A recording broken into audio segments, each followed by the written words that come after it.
Hey, it's Matthew Giorgio. How do you teach inventory management? So if you've got someone who's learning about business, or maybe been looking to start their own business, how do you teach them how to manage inventory, which is a big challenge for many entrepreneurs, both new and experienced. And one of the biggest challenges is when you're running a food business because you have a lot of inventory items. There's a lot of spoilage and expiration that you have to deal with. Let me show you how we teach it using a business simulation, because you can't teach this by reading a book or watching a video or listening to a lecture or going on a field trip. You have to actually practice inventory management to get good at it. So let me show you how we do it in this particular simulation. This is our GoVenture Entrepreneur Simulation. It's the most realistic startup and operation small business simulation in the world. And you can run all sorts of different businesses, but I'm going to show you a restaurant business because that's the toughest. So here we are with our products, and you can see I'm actually running a Mexican restaurant. So I've got various types of products like tacos and nachos and burritos and so on. And I can see what each particular item is made of. So in this case, a burritos or a tortilla wrap with beef, beans, and salsa.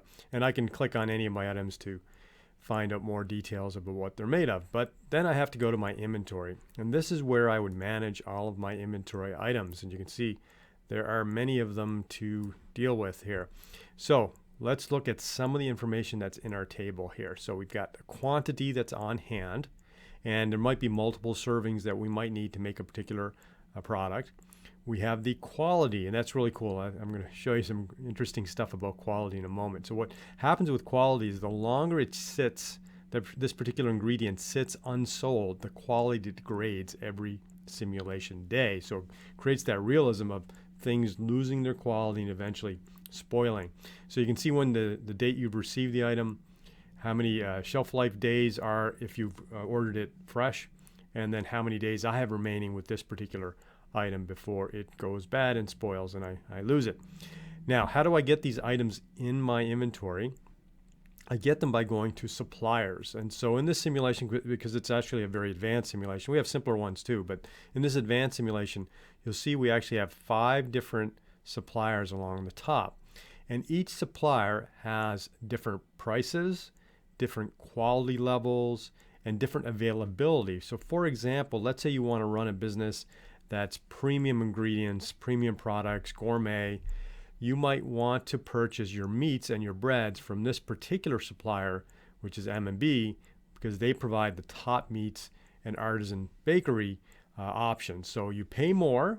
You might have to even wait longer to get your order, but it is the maximum quality. So you can actually choose from different suppliers and compare price and quality in order to choose your inventory. And then along the bottom, this table here is actually shipping. So we implemented the idea of planning ahead. So not only do you have to kind of forecast how many items you want to order so that you don't have too many or not enough, but you also have to plan about shipping because sometimes you have to wait for those items to arrive. And each supplier offers different shipping and delivery times here. So that's the other thing you have to consider. So when we go to our order inventory screen, we can choose the supplier we want to order from. So I'm going to choose M&B, which is just the meat and breads. And I can see how many I have in inventory and the quality that I will get if I order from this supplier. Remember, this supplier is the top quality. That's why you see 100% quality. I can't get better than that. I can also see the prices, and then I can choose to order inventory. And of course, I get a break. I get a break if I order a higher quantity.